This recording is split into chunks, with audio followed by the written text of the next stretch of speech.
내 이웃의 곡식밭에 들어갈 때에는 내가 손으로 그 이삭을 따도 되느니라. 그러나 내 이웃의 곡식밭에 낫을 대지는 말지니라. 아멘. 신명기 23장 21절부터 25절까지 본문입니다. 내 하나님 여호와의 서원, 내 하나님 여호와의 서원이라는 말씀의 제목입니다. 오늘 본문에서는 서원에 대해서 말씀하고 있습니다. 21절 보겠습니다. 21절에 내 하나님 여호와께 서원하거든 갚기를 더디하지 말라. 내 하나님 여호와께서 반드시 그것을 내게 요구하시리니 더디면 그것이 내게 죄가 될 것이다. 이렇게 말씀하고 있습니다. 서원이라는 말씀 나왔는데요. 서원, 약속하다, 맹세하다 라는 뜻을 가진 말이죠. 어떨 때 사용하냐면 하나님 앞에서 어떤 약속을 말할 때, 맹세를 말할 때 이것을 서원이다 이렇게 말합니다. 따라서 사람이 하나님 앞에서 입으로 어떤 말이나 약속이나 맹세가 있다면 반드시 지켜야 하는 것, 이것을 우리가 서원의 개념으로 이해해 왔습니다. 그런데 이 서원의 개념으로 이 성경의 내용들을 살펴보면 하나님과 이스라엘 백성들 가운데 서원, 약속의 관계가 되었죠. 이스라엘 백성들이 하나님의 백성으로 살겠습니다. 우리는 여호와 하나님만 섬기겠습니다. 이렇게 서원하며 살아갔지만 결국에 이 서원을 온전하게 지키지 못하였음을 우리 성경의 구약의 내용을 통해서 살펴볼 수 있습니다. 우상이 여전히 빠져가는 이스라엘, 또한 다른 주인을 찾아 떠나는 고멜, 늘 애국으로 다시 돌아가려고 하는 유대인들, 이런 것들을 바라보면 서원을 온전히 감당하지 못했다라는 것이 이스라엘 백성들을 통해서 보여주신 내용이었습니다. 그러므로 우리가 성경의 내용을 통해서 알 수 있는 것은 사람이 하나님 앞에서 어떤 약속이나 맹세를 할 때에 인간들은 스스로 온전하게 지킬 수 없는 존재임을 깨닫게 된다라는 거죠. 그러면 온전하게 지키지 못하는 서원을 지금 지키라 이렇게 하나님 요구하시는 것인가? 서원을 지키지 못하면 너희가 바로 죄인이 될 것이다 이렇게 우리에게 말씀하시는 것인가?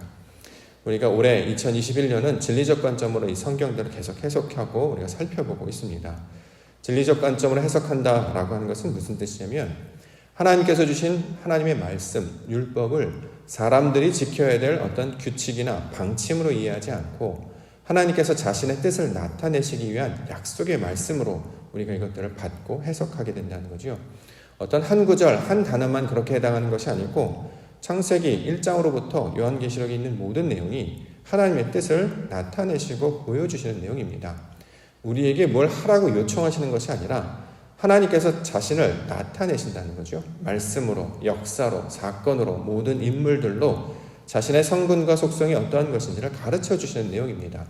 그렇기 때문에 진리적 관점으로 해석한다는 것은 그 의미를 받아서 하나님의 뜻을 찾아가는 과정으로 우리가 이것을 살펴보고 있습니다. 자, 이런 관점으로 우리가 성경을 보면 오늘 말하고 있는 서원이라고 하는 것도 사람이 어떤 지켜야 될 약속이나 맹세를 나타내는 말이 아니고 하나님께서 우리에게 당신의 사역이 어떠한 것인지를 가르쳐주는 내용으로 우리 가운데 말씀하고 있다는 거죠. 그러므로 서원이라고 하는 것은 우리가 감당해야 될 어떤 규칙이 아니라 하나님께서 모든 인간들, 하나님의 백성들을 가운데 나타내시고 만드시고 또 인도하시고 가르쳐 주셔서 마침내 완성하시는 하나님의 사역에 관한 일들로 가르쳐주고 있는 것입니다. 자, 이 서원이라는 말을 진리적 관점에 해석하면 하나님께서 우리 안에 하나님의 성분을 나타내시는 거예요. 자, 우리는 원래 말씀이 없었죠. 씨가 없었습니다. 하나님이 없었습니다. 근데 하나님께서 우리 가운데 말씀을 들려주시고 가르쳐주세요. 그럼 우리 안에 씨가 뿌려지고 말씀이 들려오게 됩니다. 자, 이런 것들이 점점 자라게 되죠. 그러면 세상 사람들과 다른 점이 무엇이냐? 구별할 수 있게 된다는 것입니다. 하나님의 뜻과 아닌 것을 구별하기 시작하는 거죠. 어둠과 빛을 구별하기 시작합니다. 자, 그래서 자신의 육신적 욕망 가운데 살아가지 아니하고 하나님의 말씀, 영을 따라 살아가는 사람들로 바뀌게 됩니다. 자, 이것이 하나님의 구원 사역인데 이것을 다른 말로 서원의 내용으로 가르쳐주고 있습니다. 그러므로 여호와의 서원, 그러니까 본문에 나타나는 서원은 사람들이 할 서원이 아니라 여호와의 서원이 될 수 있다는 거죠. 하나님께서 만드시는 구원받은 백성들에게 이루실 영적인 상태를 뭐라고 하느냐? 이것을 여호와의 서원이다 이렇게 말씀하고 있는 것입니다. 결국 그 서원의 대상과 목적은 바로 성도들을 가리키는 말로 우리가 이해할 수 있을 것입니다. 태초에 하나님이 천지를 창조하셨다라고 하는 그 얘기가 어떤 의미냐? 그 하늘과 땅을 만드시는 것처럼 우리의 속사람을 변화시키시겠다라고 하는 하나님의 약속이었잖아요. 그 일을 이루시는 것을 여호와의 서원으로 이야기하고 있다라는 거죠. 그러므로 오늘 본문에서 말하고 있는 여호와의 서원을 지키라라고 하는 것은 우리에게 요청하시는 말이 아니라 하나님께서 그렇게 행하여 가실 것이다 라는 말씀으로 우리가 받을 수 있을 것입니다. 1절 내용 21절에 나타나는 이 구절을 진리적 관점으로 해석하게 되면 내 하나님 여호와의 서원으로 구별하여 만드시는 일은 하나님의 샬롬, 그것을 나타내는 말입니다. 이것으로 여호와께 구별하여 나타내시니까 마침내 그러한 상태로 살아갈 것을 우리 가운데 가르쳐주고 있는 것이죠. 하나님의 백성으로 하나님이 만드실 거예요. 이걸 가르쳐는 뭐라고 하느냐? 샬롬이라고 이야기한다는 거죠. 이걸 갚다라는 말로 지금 번역을 했습니다. 갚기를 더디하지 말라. 우리가 지킨 우리의 약속을 우리가 행할 수 있는 것인가? 하나님이 어떠한 분이신지 온전히 다 깨닫지도 못하고 그분이 기뻐하신 뜻이 뭔지도 잘 모릅니다. 무작정 우리가 서원한다고 하면 우리 사사기에 등장하는 입다처럼 그 딸을 죽이는 것과 똑같은 모양으로 나타나게 된다는 거죠. 하나님이 어떠한 분이신지 그의 뜻도 온전히 알지 못하면서 그냥 내가 하고 싶은 대로 하면 그것을 서원을 갖는 것으로 이해하는 것인가? 자, 그런 내용으로 주시는 내용이 아니다라는 것입니다. 하나님께서 우리에게 하나님과 연합한 자가 되게 하시는 것, 진리의 말씀을 가르쳐 주셔서 그 하늘의 뜻을 우리 마음 가운데 심겨놓은 그 내용을 가리켜서 여호와의 서원의 내용으로 설명하고 있는 것이죠. 자, 이것을 말씀하고 있기 때문에 하나님의 구원의 약속을 나타내는 말로 우리는 이 서원을 이해할 수 있어야 할 것입니다. 하나님께서 말씀하셨습니다. 그 말씀을 마침내 이루시고 완성해 가시죠. 우리가 스스로 감당하지 못하는 일을 자신의 아들, 독생자, 그 진리를 가진 예수 그리스도를 보내주셔서 완성해 나아가십니다. 이것을 가리켜서 여호와의 서원이다 이렇게 이야기하고, 실제로 성경에서 말하는 맹세라는 단어는 하나님만이 하실 수 있는 단어입니다. 그렇기 때문에 그 관점으로 우리가 살펴볼 수 있어야 되는 것이죠. 빌립보서 1장 6절 말씀, 너희 안에서 착한 일을 시작하신 이가 그리스도 예수의 날까지 이루실 줄을 우리는 확신한다. 여호와께서 이루실 그 맹세, 그 서원을 하나님이 이루신다라는 거죠. 그러므로 성도들은 그 이루실 약속을 듣고 기쁨의 소식, 복음의 소식으로 듣고 그것을 소망하며 그것을 이루어질 것을 기대하며 믿음으로 살아가는 자들이 되어야 한다라는 것입니다. 여호와께서 이루실 그 하나님의 나라, 그 완성, 그 말씀을 우리 하나님이 온전히 이루어 가실 줄 믿습니다. 이 말씀들을 우리가 믿음 가운데 붙잡고 하나님의 말씀을 간직하는 자로, 그 영광을 기대하는 자로 살아가시는 우리 성도님들과 교회가 되기를 원합니다. 자, 본문의 내용들 구체적으로 살펴보겠습니다. 첫 번째 말하고 있는 서원은 하나님의 생명을 이루시는 일이다 설명하고 있습니다. 22절 말씀, 신명기 23장 22절, 내가 서원하지 아니하였으면 무죄하리라. 그러나 이렇게 이제 기록이 되어 있는데요. 서원, 하나님의 속성으로 만드신다라는 내용이지요. 이걸 서원이다 이렇게 얘기합니다. 무죄하다라는 단어가 나왔는데요. 이 무죄하다라는 단어는 죄가 없다라는 뜻이겠지만 무엇이 죄가 없는 것이냐? 자, 하나님의 성분이 나타나야 죄가 없는 것이죠. 죄라고 하는 것이 말씀이 없는 상태, 하나님의 뜻을 알지 못하는 상태, 그 어둠의 상태를 가리키고 있기 때문에 무죄하다라고 하는 것은 하나님의 뜻이 반대로 나타나야 무죄하는 것이 되는 것이겠죠. 자, 그렇기 때문에 하나님께서 자신의 뜻을 나타내심으로 우리를 어떻게 해요? 무죄한 상태로 만드시겠다라고 하는 약속의 말씀입니다.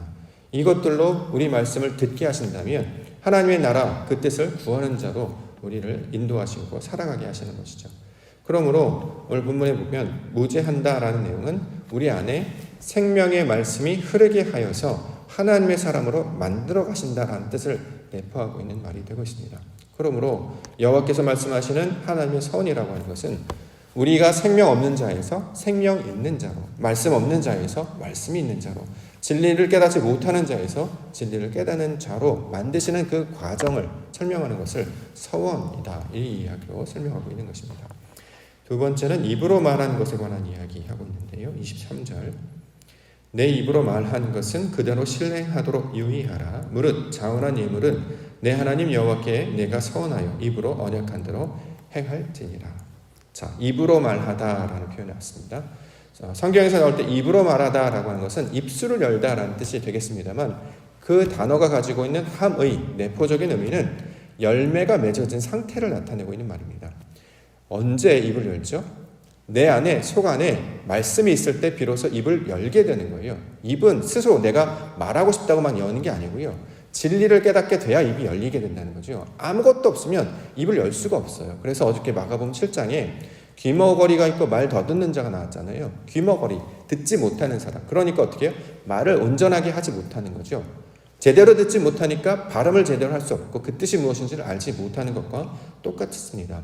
이 말 더듬고 귀가 먹은 자를 예수님께서 고쳐주시죠. 왜냐하면 그는 진리를 우리에게 가르쳐주시기 때문입니다. 말씀의 씨앗을 우리 안에 내주에 넣어주시니까 비로소 말할 수 있는 것이 되죠. 씹을 수 있는 양식이 되죠. 그래서 이를 갈다라고 하는 표현, 이 내용물이 없어서 먹을 것이 없어서 헛이빨 도는 걸 이를 갈다라고 하는데 그렇게 헛이빨 도는 상태에서 우리 가운데 말씀의 꼴을 먹여주시니까 이제 우리가 먹게 되죠. 그걸 열매를 맺는다라고 하고 성경에서는 그걸 입으로 말하다라고 번역을 하고 있습니다. 그렇기 때문에 본문에 나타나는 입으로 말한 것을 그대로 실행하도록 유의하라라고 하는 말씀은 하나님의 형상으로 우리 안에 열매가 맺혀 있다라는 의미의 말씀이 되고 있는 것입니다. 그리고 그렇게 되면 어떻게 해요? 자원한 예물, 이걸 성경에서 나오는 예물은 우리가 뭘 바치는 게 아니에요. 그러면 그것을 하나님 앞에서 받으실 만한 예물이 되는 것이다 라는 말로 설명하고 있다는 거죠. 우리 안에 하나님의 뜻을 알게 됐어요. 우리가 진리를 말하게 되고 하나님의 뜻을 구하는 자가 됐습니다. 그러면 너희가 하나님께서 기뻐하시는 그 자원하는 예물이 되었구나 라고 지금 이야기한다는 것이죠. 그래서 여기에 보면 입으로 언약한 대로 행하다라고 하는 것은 우리가 말한 대로 우리가 이래서 하나님 내가 뭘 주시면 내가 뭘 바칠게요. 내가 뭘 이루어지면 내가 뭘 할게요. 이런 말이 아니고 아버지 하나님이 주신 말씀의 뜻을 깨닫게 되면 입을 연 자가 되었는데 그 입을 연 자가 된 이유는 하나님이 말씀하신 대로 이루었기 때문입니다. 라는 뜻이 이 오늘 본문에 나타나고 있는 언약한 대로 행하라. 언약이 무엇입니까? 하나님께서 우리에게 주신 약속의 말씀이잖아요. 우리를 온전케 하시겠다라고 하는 하나님의 말씀인데 그 말씀대로 우리가 변화되었어요. 그리고 우리가 입으로 말하는 자가 되었어요. 사도행전 2장에 나타나는 것처럼 하나님 나라의 큰 일을 말하는 자가 되었어요. 이걸 뭐라고 한다? 서원이다라고 좀 가르쳐주는 거죠. 인간들은 맹세라는 들으면 우리 보러 맹세해야 된다. 서원, 그러니까 너도 서원해서 하나님 앞에 뭘 해. 이렇게 우리가 율법적으로 접근했는데 진리를 깨닫고 나니까 그걸 우리에게 말씀하시는 것이 아니라 하나님께서 우리를 그렇게 만들어 가시겠다라고 하는 하나님의 선언의 말씀으로 들려주고 있는 것입니다. 마지막으로 말씀하시는 것은 배불리 먹다 설명하고 있는데 24절, 25절 내 이웃의 포도원에 들어갈 때에는 마음대로 그 포도를 배불리 먹어도 되느니라. 그러나 그릇에 담지는 말 것이요 내 이웃의 곡식밭에 들어갈 때에는 내가 손으로 그 이삭을 따도 되느니라. 그러나 내 이웃의 곡식밭에 낫을 대지는 말지니라. 자, 포도원을 이해하면 어떤 뜻이냐면 우리 눈에 물질적으로 나타나는 과수원, 포도가 자라는 과수원에 들어갔다 이런 말이 아니라 하나님이 주시는 그 말씀의 상태가 온전케 되는 것을 가리키고 있는 말이죠. 성경에서 포도원은 하나님이 만드시는 이스라엘 백성들을 가리키고 있는 말입니다. 하나님께서 동산에 포도나무를 심으셨어요. 이스라엘 백성들을 심으셨어요. 그래서 얻고자 하는 것이 좋은 열매가 되는 것이죠. 그 안에 열매가 이루어졌기 때문에 거기서 그 말씀대로 배불리 먹다. 이게 이제 입으로 먹다라는 뜻도 되겠습니다만 그 말씀대로 만들어지는 것, 이것을 배불리 먹다라고 표현을 하고 있습니다. 요한복음 15장 말씀에 보면 포도나무와 가지에 관한 이야기하고 있죠. 나는 포도나무요 너희는 가지라.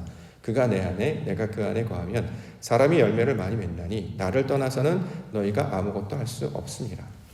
예수 그리스도께서 포도나무가 되셔요. 우리가 가지입니다. 거기에 붙어 있죠. 그 가지에서 부어지는 전해주는 말씀의 양식을 우리가 먹습니다. 그러면 우리가 열매를 맺게 된다는 거죠. 그래서 이것을 배불리 먹어도 된다라고 하는 것은 너희가 그러한 상태가 되었다. 하나님의 말씀을 온전히 깨달아서 우리의 마음 가운데, 우리의 속금 가운데 아버지 하나님의 뜻을 아는 자로 채워졌다라는 말씀으로 설명하고 있습니다. 이삭을 딴다라는 말, 이삭은 껍데기를 말하는 것이고 우리가 알곡이 돼야 되는 과정이죠. 처음에는 형식이 있습니다. 처음에는 이렇게 모양이 있습니다. 근데 그 안에 어떤 내용인지를 깨달아 알게 되는 거예요. 말씀을 주셨어요. 근데 그 말씀해 주신 하나님의 뜻을 깨달아 알게 된다는 거죠. 자, 이것을 이삭을 딴다라는 표현으로 설명하고 있습니다. 결국 신앙이라고 하는 것, 하나님이 말씀하시는 이 말씀의 뜻은 하나님이 어떠한 분이신지를 계속 알려주시는 거잖아요. 우리가 성경을 듣거나 말씀을 들으면 저렇게 하나님께서 만들어 가시는 거구나, 저렇게 우리를 가꾸어 가시는 거구나, 그러면 그렇게 내가 되기를 원합니다 라고 우리로 바라게 하시는 거죠. 왜 바라게 되냐면 그 말씀이 우리 안에 들어왔기 때문에 반응한다는 거예요. 사람은 항상 내 안에 어떤 것이 들어있느냐에 따라서 밖의 일을 반응합니다. 예를 들어서 신발을 사잖아요. 그럼 지나가면 신발 사는 사람만 보이더라고요. 저도 어떤 빨간 옷을 입었어요. 그럼 길거리에 빨간 옷 입는 사람은 보이고요. 오늘따라 내가 미용실에 가서 머리를 새롭게 했으면 지나가는 사람들 머리를 보게 되고, 예를 들어서 군대 간 아들 둔 어머니 있으면 지나가는 사람들 군인들만 보인다고 하더라고요. 이런 것처럼 내 안에 어떤 마음을 갖고 있느냐, 내 안에 무엇이 내주하느냐에 따라서 밖의 일을 해석하게 된다는 거죠. 근데 하나님께서는 말씀을 우리 가운데 부어주시기를 원하는 거예요. 그래서 우리가 말씀을 가지고 있으면 세상에 나타난 일들을 뭘로 해석하느냐, 하나님이 주신 말씀의 내용으로 해석하게 된다는 거예요. 원래 그게 없어서 황량한 땅이었는데 말씀을 채워주심으로 우리가 열매가 되고 나무가 되고 깨닫게 되면 세상의 모든 것들을 하나님의 눈으로 보고 듣고 판단하게 된다. 그럼 어떻게 되느냐, 이걸 하나님의 샬롬이라고 말한다. 더디 갚지 말라라고 했던 그렇게 샬롬이라고 말한다. 하나가 되었다, 연합하였다, 하나님의 뜻 안에 거하게 되었다 라는 말로 설명하고, 이것을 하나님의 뜻 안에 포도원의 열매를 맺히는 것으로 이삭을 거두어 알곡이 되어지는 과정으로 설명하고 있습니다. 이 모든 일을 누가 하시느냐, 하나님, 여호와 하나님, 진리의 하나님, 성령 하나님께서 우리 안에 하신다라는 거죠. 그래서 우리가 간구해야 되는 것은 성령 하나님의 목소리에 귀를 기울이는 것입니다. 그래야 들리기 때문이죠. 안 그러면 다 자신의 뜻대로 해버리기 때문입니다.